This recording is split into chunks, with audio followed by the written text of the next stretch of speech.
Hello and welcome to episode 4 of the Iron Man Twisted Bow grind.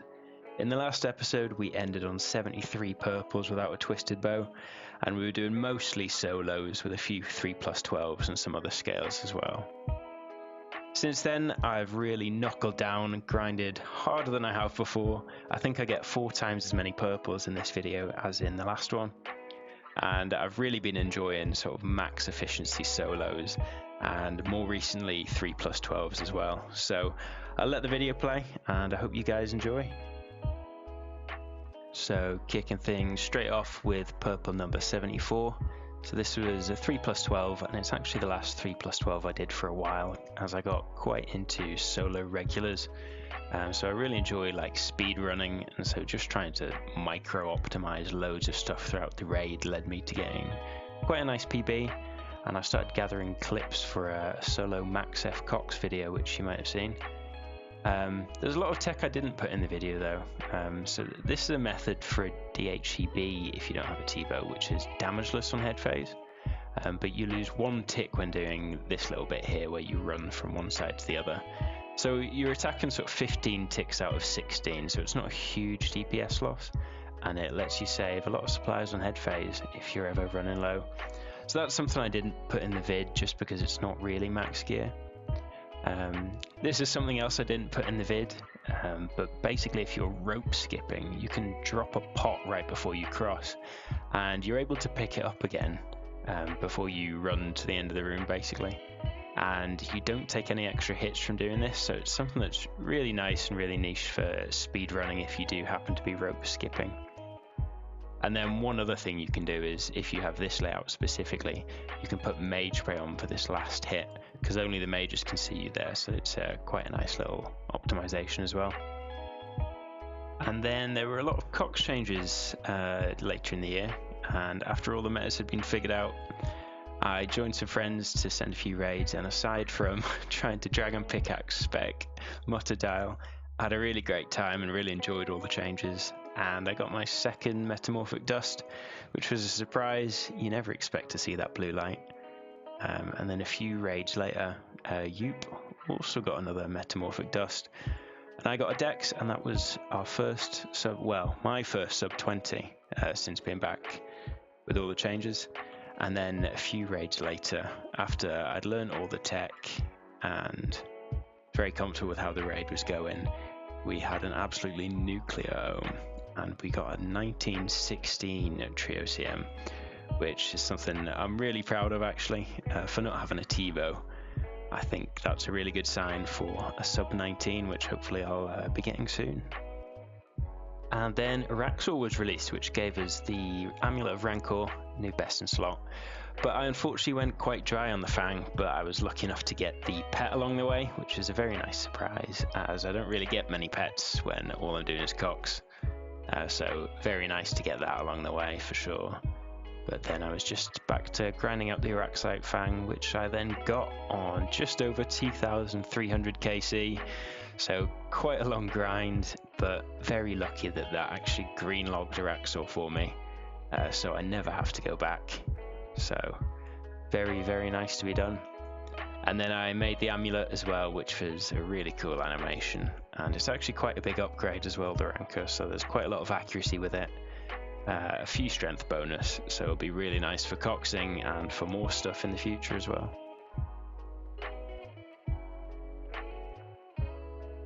After this detour, it was back to solo Cox, and I actually got a pretty nice PB in a solo, shaving about 30 seconds off my last PB, which was quite nice. So this is when I started sort of really working on efficiency and started sort of getting clips for the Max F video. Got a few purples along the way. I didn't get all the clips of all the purples, so there's quite a lot that I'm missing out here, but did manage to get the recorder on when I was going fast, which is the most important thing. And then I got my sub 13, which was a nice stopping point, and then I started doing more scales. Like I said, I sort of became addicted to 1+14s at this stage, and started just sending them every day whenever I had time. So they're very long, very boring, and the old method's very click intensive. And if you've seen my guide of them, you'll know what I'm talking about. You're sort of just doing shadow and then scythe hits over and over for an hour-long ohm every time.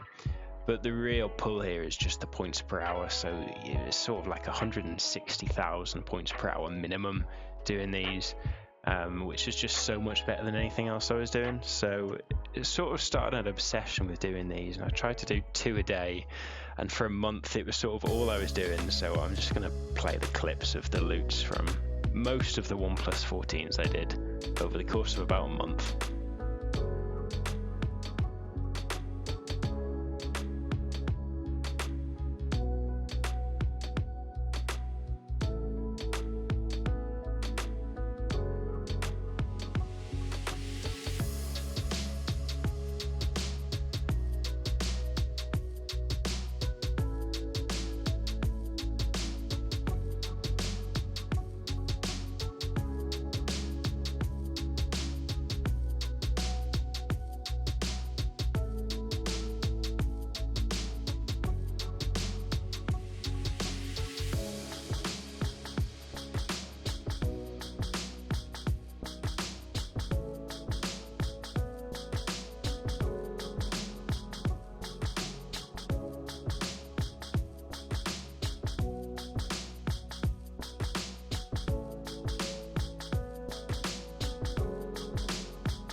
So you'll see the KC start to jump up quite a lot between clips now, and that's because I basically stopped recording at this stage.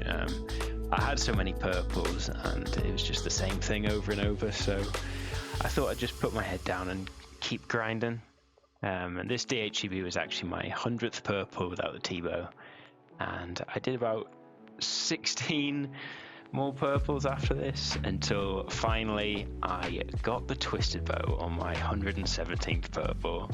And I was going to put the voice clip in, but it's me basically almost on the verge of tears. I was so happy to get this. I was ready to send 3+12s all day on hybrid roll and not use any cape swaps, but then the first run of the day I got the T-bow. Really annoyingly, I was on a team with 2 other people who also need the T-bow, so I wish them both the best of luck on the grind. But I got this one, and I'm very happy about it. So after the ecstasy wore off and I got the chance to test out a few different places, I started thinking about where all my purples have come from. And I've looked back at screenshots and different times that I've posted my collection logs, and I think I've sort of figured out roughly how all my purples break down as. So I think about 17 of them come from doing regular solos. So I did about 200 in the early days just to get prayer scrolls. Once I had them, I started doing trio CMs with friends. And I did them for a good while. I was grinding that out for months and got a good few purples from that. And then I think I got Shadow from TOA and started doing solo CMs because they became a lot more viable after that. And then I really started doing 3+12s properly, so I released my video on that and then sort of hard grinded 3+12s for a while. And then I figured out how to do 1+14s, and you will have just seen that in the video, I think. And I did those for a good month or two. And then I probably bought about 10 to 12 mega scales along the way as well, just with dupes and also a few gifts from friends. So thank you to those friends, it really did help. So this is where I think all my purples have come from. Obviously I didn't do them in that order. There was sort of periods where I do one and then the other. But that's pretty much where they all come from. I think my advice for anyone else who's going dry is it's really helpful to have sort of different ways you can do cox. So being able to do CMs and solos and scales was a really nice way to sort of shake things up and keep it fresh.